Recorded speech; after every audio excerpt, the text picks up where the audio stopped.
Your kids can sleep in the basement. I need these rooms for my art gallery. My mother-in-law's voice echoed through the hallway as she directed movers to carry my twin boys' beds down the narrow basement stairs. I stood frozen in the doorway, returning early from my hospital shift to find their rooms being dismantled without warning.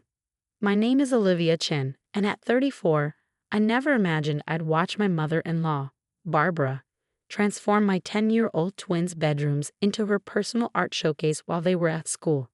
The walls that once held their science fair medals and basketball trophies were now being prepped for her artistic vision. Barbara, you can't just move the boys without discussing it first, I managed to say, my voice steadier than I felt. This is their home. She turned to me, paintbrush in hand, her designer outfit pristine despite the chaos around her. Oh please, Olivia. Since James passed, someone needs to make this house culturally refined. The boys can share the basement. It'll build character.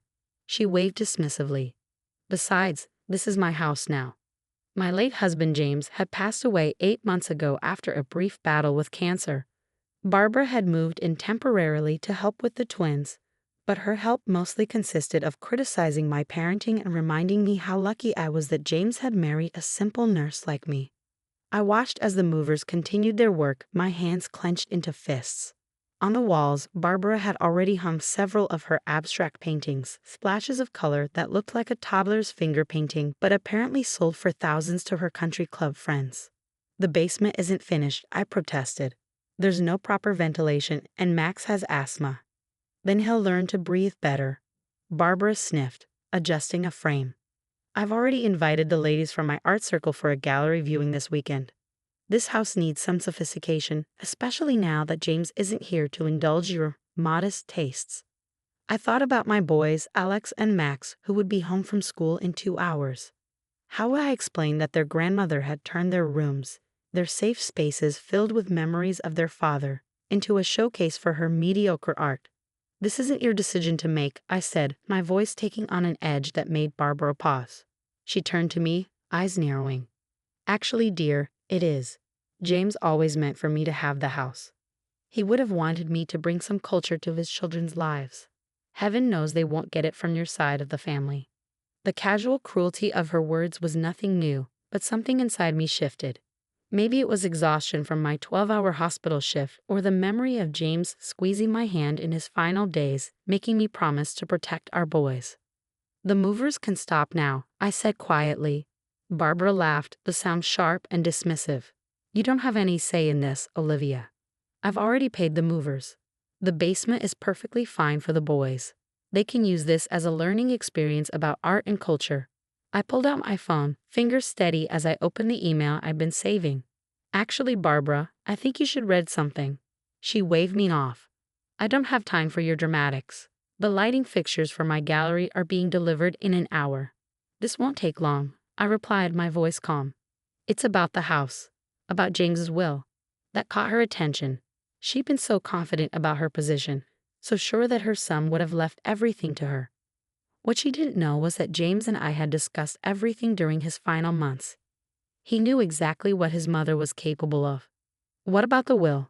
Barbara demanded, finally turning to face me fully. The movers paused, sensing the tension in the air. I held up my phone, displaying the email from our lawyer.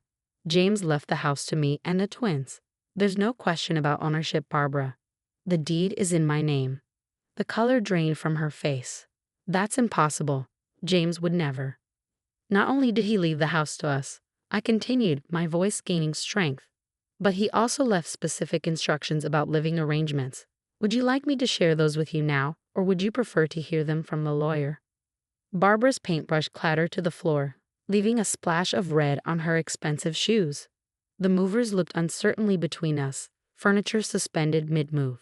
You're lying, she hissed, but I could see the doubt creeping into her expression. James would have told me. Like you told me about moving my children into an unfinished basement? I took a step forward. The boys will be home soon. Their rooms need to be exactly as they left them. And Barbara, you should start packing your own things. The lawyer's letter specifies you have 30 days to find new accommodations. The silence that followed was deafening. Barbara's face cycled through shock, anger, and finally fear. She'd spent months undermining me, questioning my parenting, and trying to take control of our home. Now, in one moment, her carefully constructed plans were crumbling. "You can't do this to me," she whispered. "I'm their grandmother. I'm James's mother." "Yes, you are," I agreed. "And if you want to maintain a relationship with your grandchildren, you'll need to learn about boundaries, starting with respecting their home." I turned to the movers. "Please return everything to the boys' rooms exactly as it was. I have photos if you need reference." Then to Barbara. "We'll discuss your moving timeline tomorrow. For now, I need to prepare for my children to come home." As I watched Barbara sink into a chair, her grand plans for an art gallery evaporating, I felt no satisfaction, only relief. James had known this day might come. He had protected us in the way he knew best, giving me the tools to stand up to his mother when the time came. Now I had to focus on what mattered most, making sure our boys came home to their rooms just as they left them, filled with their treasures, their memories, and most importantly, their father's love. The next morning, I found Barbara in the kitchen, still wearing her silk robe at 10 a.m., furiously typing on her phone. When I walked in to grab my coffee before my hospital shift, she didn't even look up. "I've spoken to my lawyer," she announced, her voice cold. "James can't be legal. I'm his mother. I have rights." I poured my coffee calmly, adding cream while listening to the sounds of the twins getting ready for school upstairs. Their rooms were back to normal, though Barbara's paintings now cluttered the hallway like abandoned shipwrecks. "The will is perfectly legal, Barbara," I replied, checking my watch. "James and I made sure of that. He knew how important stability would be for the boys." She slammed her phone down on the marble counter. "Stability? You work 12-hour shifts. The boys need a proper authority figure, someone with class, with connections. What can you offer them besides?" She gestured vaguely at my scrubs. "This." Before I could respond, thundering footsteps announced the twins' arrival. Alex and Max burst into the kitchen, backpacks bouncing, their identical faces bright with energy. "Mom, can we have pizza tonight?" Max asked, reaching for the cereal while Alex grabbed bowls. They carefully avoided looking at their grandmother, a new habit I'd noticed developing. "We'll see, honey. I might be late tonight, big surgery scheduled." I kissed their foreheads, breathing in the familiar scent of their shampoo. "Mrs. Peterson will pick you up from school." Barbara's eyes narrowed. I could watch them. I'm their grandmother after all. The twins exchanged quick glances, a silent communication that reminded me so much of James it hurt. "We're good with Mrs. Peterson," Alex said quietly, suddenly very interested in his cereal. I saw Barbara's face darken at the rejection. "This is exactly what I mean," she hissed at me. "You're turning them against me." "No, Barbara," I said firmly. "You're doing that all by yourself." Later that afternoon, between surgeries, I received a flurry of texts from our neighbor, Mrs. Peterson. Barbara had shown up at school, trying to pick up the boys early for an art appreciation lesson. Thankfully, the school had strict instructions about authorized pickups.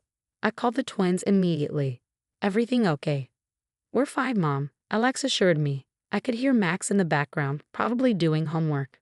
"Grandma tried to take us to some art show, but the principal wouldn't let her." My heart clenched. "Did she upset you?" There was a pause. "She said Dad would be disappointed in us."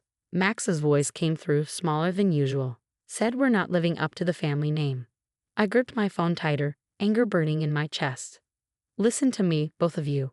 Your dad was so proud of you, exactly as you are.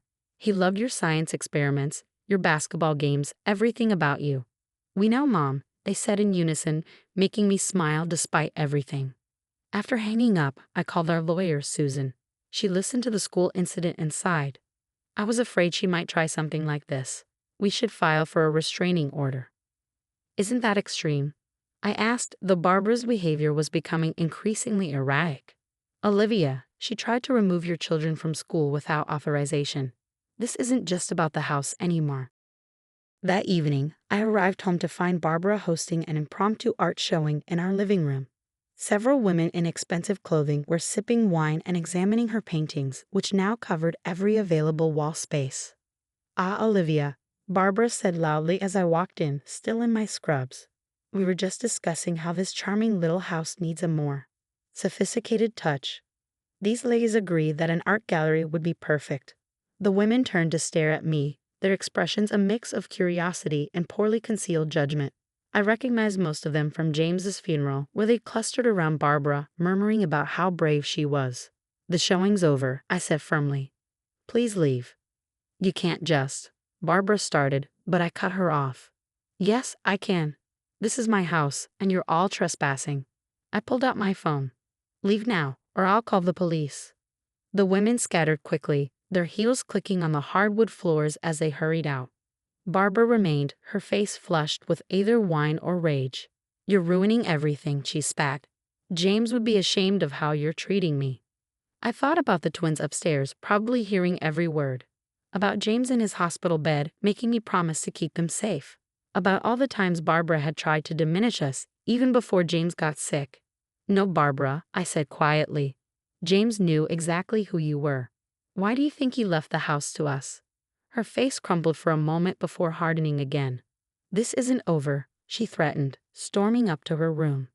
Later that night, after checking on the sleeping twins, I found myself in James's old office. Everything was exactly as he'd left it, his medical journal still bookmarked, his favorite coffee mug still on the desk. I opened the bottom drawer and pulled out a letter he'd written during his final weeks. "Dear Olivia," it began. "If you're reading this, Mom has probably done something dramatic." I laughed despite my tears. He'd known. Of course he'd known. "Protect our boys," the letter continued. "Mom will try to control everything. It's what she does. Don't let her make them feel small like she did with me. They deserve better. You're stronger than she is, even if she'll never admit it." I folded the letter carefully, tucking it away just as my phone buzzed with a text from Susan. "Restraining order paperwork ready. Meeting tomorrow?" I typed back a quick yes, then headed to bed. Tomorrow would bring another battle with Barbara. But tonight, I had James's words to keep me company. Our boys were safe in their rooms, and no amount of expensive art could change what mattered most. We were still a family, even if it wasn't the one Barbara wanted us to be. The final showdown with Barbara came sooner than I expected. I returned from my night shift to find the house eerily quiet, too quiet for a Saturday morning when the twins should have been watching cartoons. My heart stopped when I found their beds empty. On Alex's desk was a hastily scribbled note. "Mom, Grandma taking us to art museum, said you said ok."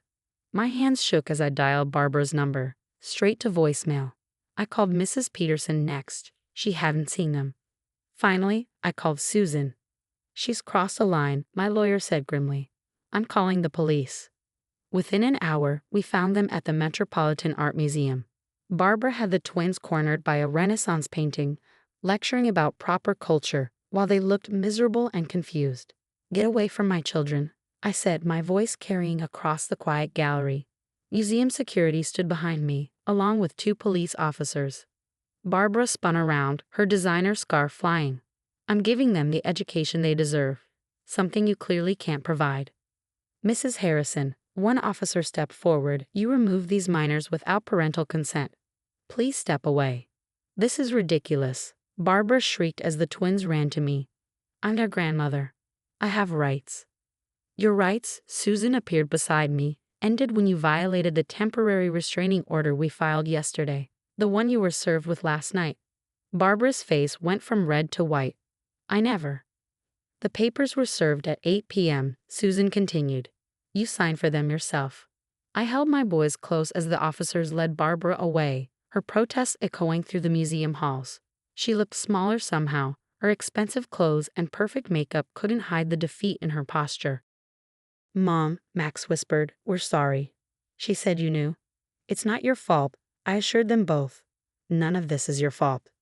The following week passed in a blur of legal proceedings. Barbara was charged with attempted custodial interference. Her lawyer tried to argue she had grandparental rights, but Susan presented James's will, my sole custody papers, and documentation of Barbara's escalating behavior. "Your Honor," Barbara pleaded in court, "I only wanted what's best for the children. Their mother works such long hours." The judge wasn't impressed. "Mrs. Harrison, the best interest of these children includes respect for their legal guardian and their home. Your actions show a disturbing pattern of disregard for both." The ruling was clear. Barbara was barred from unsupervised contact with the twins. She had 1 week to remove her belongings from our house, and any future visits would need to be court-approved. As she left the courthouse, she tried one last time. "Olivia, please. They're all I have left of James." I looked at her, really looked at her, and saw not the intimidating force she'd always been, but a grieving mother who never learned to love without controlling. "James wanted better for them," I said softly. "Better than what you did to him. If you ever want a relationship with your grandchildren, you'll need to understand that." She turned away, but not before I saw tears in her eyes. Real ones, maybe for the first time. That evening, the twins helped me take down the last of Barbara's paintings. In their place, we hung their art projects, family photos, and a particularly special picture. James at their age, grinning with a science fair ribbon. "Dad looks like us," Alex observed. "He does," I agreed, "and he'd be so proud of you both." "Even though we don't like fancy art?" Max asked. I pulled him close. "Especially because you're exactly who you are." 6 months later, we received a letter from Barbara. Inside was a check for all the money she'd spent trying to convert the house into her gallery and a handwritten note. "Dear Alex and Max, I'm sorry for trying to make you into something you're not. Your father was perfect exactly as he was, and so are you. If you're willing, I'd like to come to your next basketball game, just to watch, nothing more. Love, Grandma."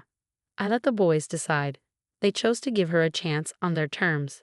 She came to the game, sat quietly in the back, and cheered when they scored. It wasn't perfect, but it was a start. The house is truly ours now, filled with the noise and mess of 2 growing boys.